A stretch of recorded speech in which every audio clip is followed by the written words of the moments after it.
Welcome back to another episode of Lights, Camera, Life. We are back for another out and about episode, Israel edition. That's right, I went to Israel. This was very special for me, not just because it was a sort of religious pilgrimage, but because my father had wanted to go on the next Israel trip that our pastor Doyle had led, but he passed away before he could. Now, I had been interested in going to Israel for a little bit, and so I decided I would go for him. I had an idea of putting my dad's picture on a little shirt to put on a teddy bear to take with me. Isn't that great? He went with me. We took lots of fun pictures together. Now, before I get into the video, I just want to let everyone know that I mean no offense by anything I say. I am coming at this trip from a Christian perspective, and so some of the things I say may not agree with Jewish beliefs, Muslim beliefs, or any other beliefs that you guys may have. I mean no disrespect, and I'm certainly not saying you are wrong to believe what you believe. I'm just stating that this is what I believe is the truth as a Christian. Anyway, let's get into it. If you need to pause the video to look at pictures longer or read anything that's on the screen, feel free to, because I have too many pictures to go any slower than this. But anyway, let's get ready for another episode of Lights, Camera, Life. Okay, I have decided to make a little addition to the intro to this video series. I started work on this YouTube video about 11 months ago. But then, of course, came Thanksgiving and Christmas, and then I had a employee leave work in February, and we discovered that, to put it mildly, lots of errors and cover-ups. And so we had to go back through 4 months of her work, which put us a month behind for 6 straight months. We just now caught up this last month. But then, of course, there was, in the middle of that, there was Easter, and then a birthday, and then a trip. And then in June, I had a friend that had, I'll just say crisis, pop up, and that's still kind of hanging around with us. It's gotten better, but it at first took up all of my free time, and since then it's still kind of left me, just not wanting to make this video anymore. And I still had days 10 through 14 to film the narration for, and it was, I couldn't concentrate on it at all. And I finally now, this is, what is today's date? This is September 16th. Yeah, this is September 16th that I am now getting to this. Only 1 month from now is the 1-year anniversary of this trip. I can't believe that it has been a year and I still haven't gotten this video out. I am going to try and get this video edited as quickly as I can so I can upload it, hopefully before it's over a year since the trip started. So yeah, sorry about the long wait. I know a lot of you, especially the people that went on this trip with me that I told you I was making this video, have been desperately waiting for it and it just hasn't come. I'm sorry, but the life is crazy and the devil will do so much stuff to get you to stop doing something important. But hey, I've finally just finished filming the end of day 14 and the end of the series. So now all that's left is editing, and we will go back to the first video now.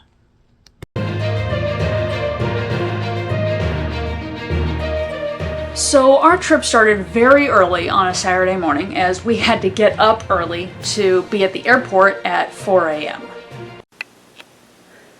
Alright guys, here we go. It is 2 a.m. Saturday morning here in Missouri. I am about to eat my breakfast, get ready, throw the last few things in my suitcase, and head for the airport. So I finished packing my pretty pink suitcase. Take note, a really different looking luggage like this makes it easy to not mix up with anyone else's at an airport. Not to mention, it's so much easier to spot on the baggage claim. And we headed to the St. Louis airport. So there were about 55 of us on this trip, most of which were from my church. Our 4 leaders were Doyle and his wife Jean, and Shane and his wife Sanaa.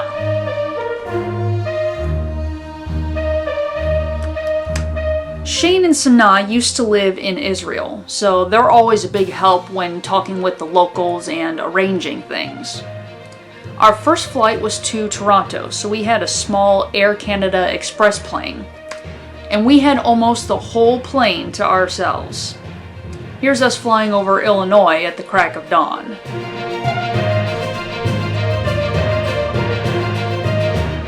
And we finally made it to Toronto. Well, I say finally. I mean, it was only an hour-long flight. We then had about a 5 to 6 hour long layover at the Toronto airport. It wasn't so bad. The international terminal had plenty of places to buy things to eat. Mostly we just sat there reading or getting to know each other or doing whatever.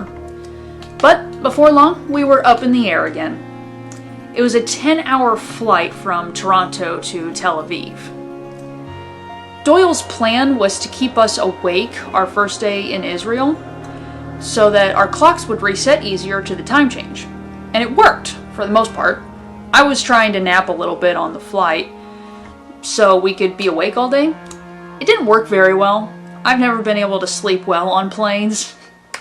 So here's some of our group. From left to right, we got Alan, Kelly, Keith, Doyle, our leader, and his wife Jean, Mike, and Smitty. Again, here's Doyle, Jean, and Smitty. Across the aisle from Smitty is Mike, Ann, and then me against the window. Oh, look, I think they caught me sleeping. The plane had dimmers on the window glass, and it threw me off when the sun started rising the closer we got. I was like, what is that bright pink light out the window? Turns out the sun had risen a lot and the window was just dimmed. Here's without the dimmer. That's Israel, by the way. So our flight landed in Tel Aviv. Tel Aviv is the modern-day city of Joppa. Joppa is the city that Jonah set sail from when running away from God. The word of the Lord came to Jonah, son of Amittai. Go to the great city of Nineveh and preach against it, because its wickedness has come up before me. But Jonah ran away from the Lord and headed for Tarshish. He went down to Joppa, where he found a ship bound for that port. After paying the fare, he went aboard and sailed for Tarshish to flee from the Lord. And, of course, we know how that ended. Which means that Jonah was eaten by the fish somewhere in the Mediterranean Sea. Anyway, we got to the airport. Yay! We made it, Dad! I did have an unpleasant experience at customs, where they check your passport. I don't hold it against them. All border officials have to be strict and careful to protect their country. And Israel has had real problems with war and conflict in the past, so they seemed more strict than other countries I've been to. I handed over my passport with a smile. She wasn't smiling. She looks down at my passport and then frowns and asks, "What's your last name?" Out of habit, from whenever someone asks me back home, I begin spelling it. Halfway through spelling it, I realize how stupid that is. She's looking at my name on the passport. So I get done spelling it quickly and then I say it. She glares at me and says, "Don't spell it, say it." Now my autism starts kicking in, which doesn't do well under social situations as it is, but does even worse when around conflict. And I feel myself shrinking into myself and tensing up. I answer in a small voice with my last name. "Is that American?" I'm thinking, well, is it an American passport? But I say yes. "Why are you here?" I begin to tell her about how my group is here to see the sights, but I get as far as, "I'm here with a group and..." "Group?" He's looking around for other people. "What group?" "Well, they're not all here right now. We kind of scattered after we got off the plane due to people making it through border control and whatnot at different times were all meeting at baggage claim. What's your occupation? Or something like that. I automatically think she's asking what company we're all with for our group. So I say, oh, it's not a work group, we're all friends from church. What church? Harvester. Did you buy your ticket to get here? Yes. She stares at my passport a little bit longer and then hands it over without another word. I smile and say thank you and head past her towards baggage claim.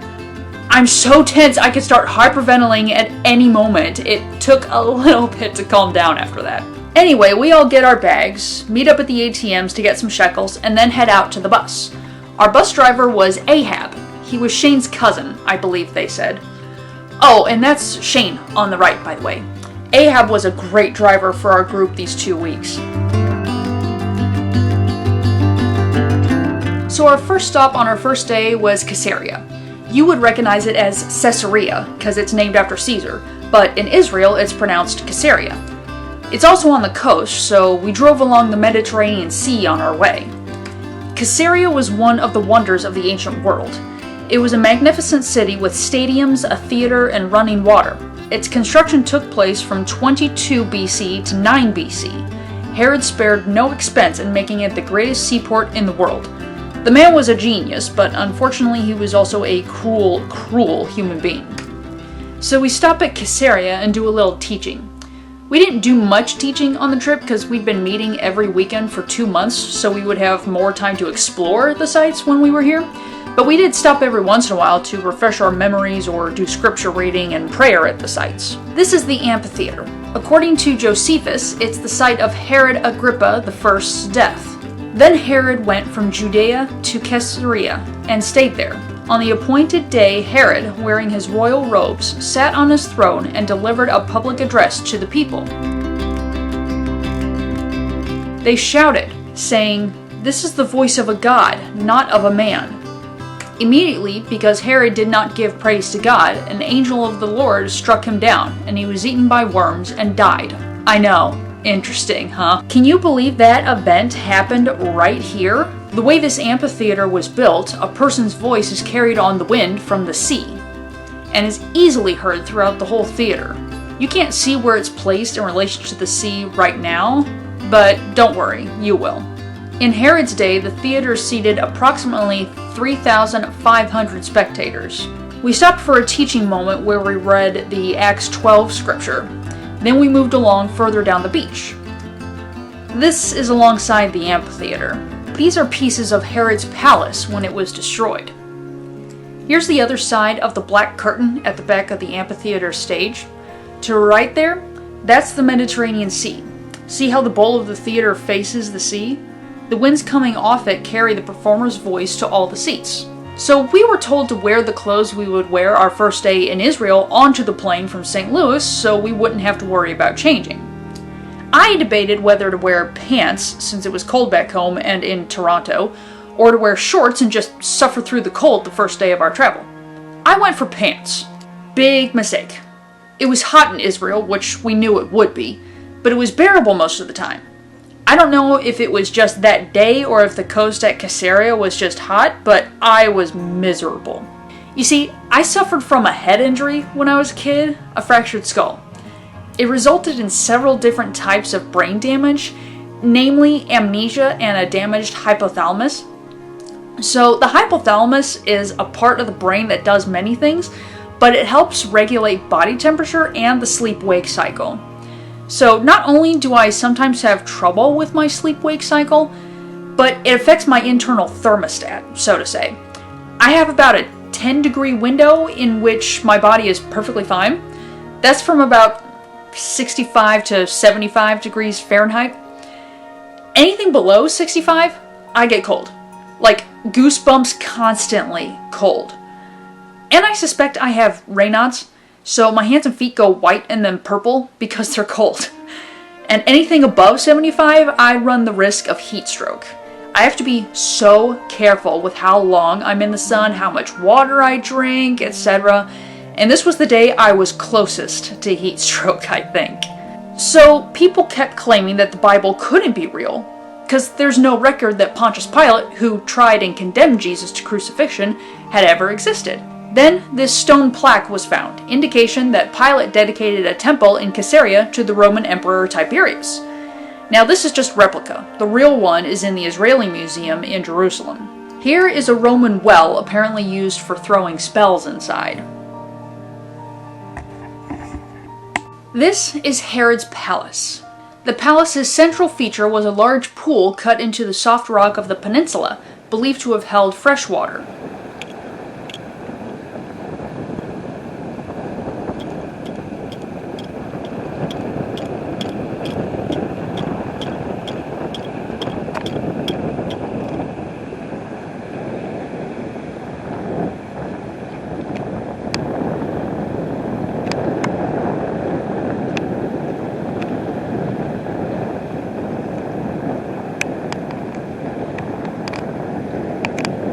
Here is the port of Caesarea. Isn't the water just so blue and beautiful? The harbor was constructed on the coast, where there was no natural bay. Herod's workers created this harbor by building 2 breakwaters. The base of these breakwaters was made of concrete blocks poured underwater. You can see the dark concrete beneath the water when you look on Google Earth. Unfortunately, the harbor was destroyed by an earthquake in 130 AD. There were pieces of Herod's palace and other structures from when it was raided and destroyed scattered along the beach. This is Shane's grandson, Abram, by the way. Now, Paul came to Caesarea several times, mostly when he was imprisoned. When the cavalry arrived in Caesarea, they delivered the letter to the governor and handed Paul over to him. The governor read the letter and asked what province he was from. Learning that he was from Cilicia, he said, "I will hear your case when your accusers get here." Then he ordered that Paul be kept under guard in Herod's palace. This palace here in Caesarea was where Paul was imprisoned. And this spot right here could very well have been where his trial happened. This is the Hippodrome. It has been excavated but not restored. It was a sort of sports arena that held 10,000 spectators. These pictures do not do justice to just how big this thing was in person. Athletes came from all over the world. The games were often dedicated to pagan gods, involving bloodshed in human and animal gladiatorial contests. Here's some more structures as I walked along the beach towards the other side of the bay.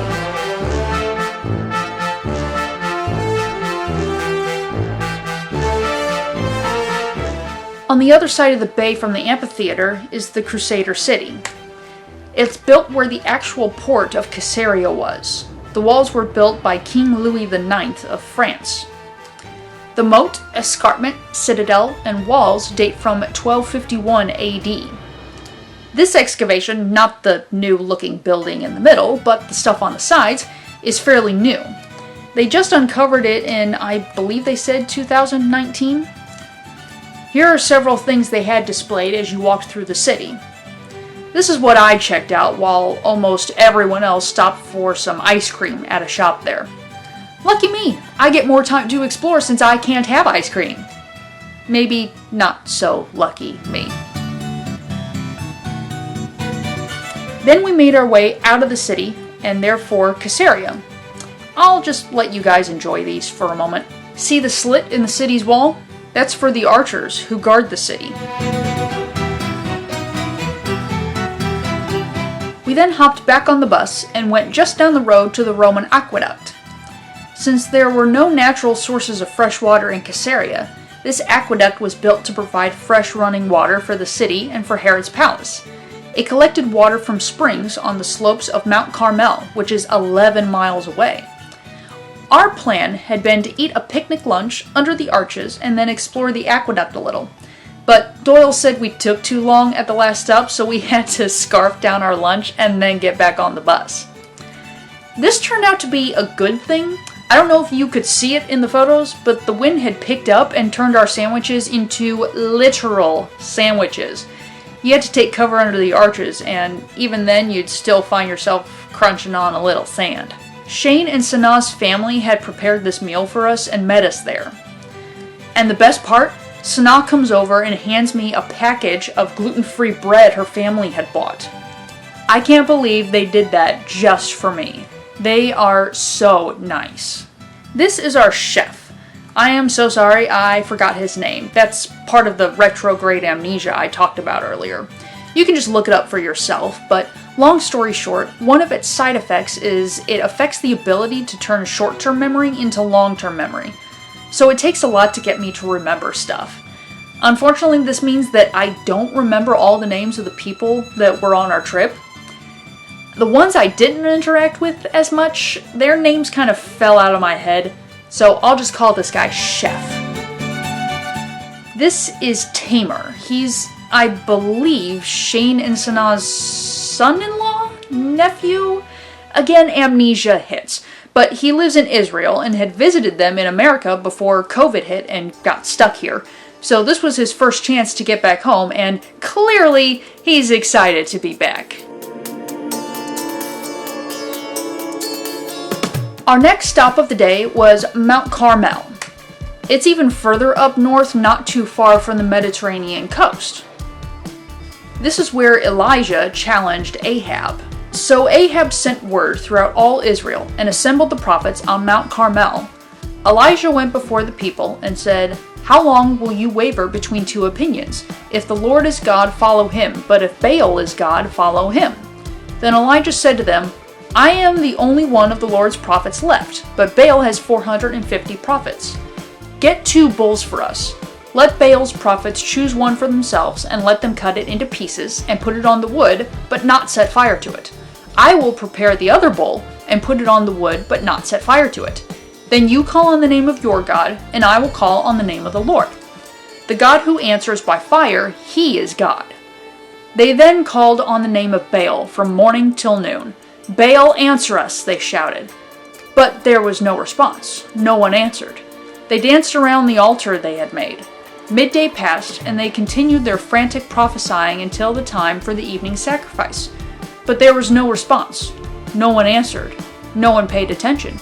Then Elijah said to all the people, "Come here to me." They came to him, and he repaired the altar of the Lord, which had been torn down. He arranged the wood, cut the bull into pieces, and laid it on the wood. Then he said to them, "Fill 4 large jars with water, and pour it on the offering and on the wood." "Do it again," he said, and they did it again. "Do it a 3rd time," he ordered, and they did it the 3rd time. The water ran down around the altar and even filled the trench. At the time of sacrifice, the prophet Elijah stepped forward and prayed, "Lord, the God of Abraham, Isaac, and Israel, let it be known today that you are God in Israel, and that I am your servant, and have done all these things at your command. Answer me, Lord, answer me, so these people will know that you, Lord, are God, and that you are turning their hearts back again." Then the fire of the Lord fell and burned up the sacrifice, the wood, the stones, and the soil, and also licked up the water in the trench. Mount Carmel sits on the west side of the Jezreel Valley. It's over 1,000 feet high. Can you imagine lugging those water pots up this thing?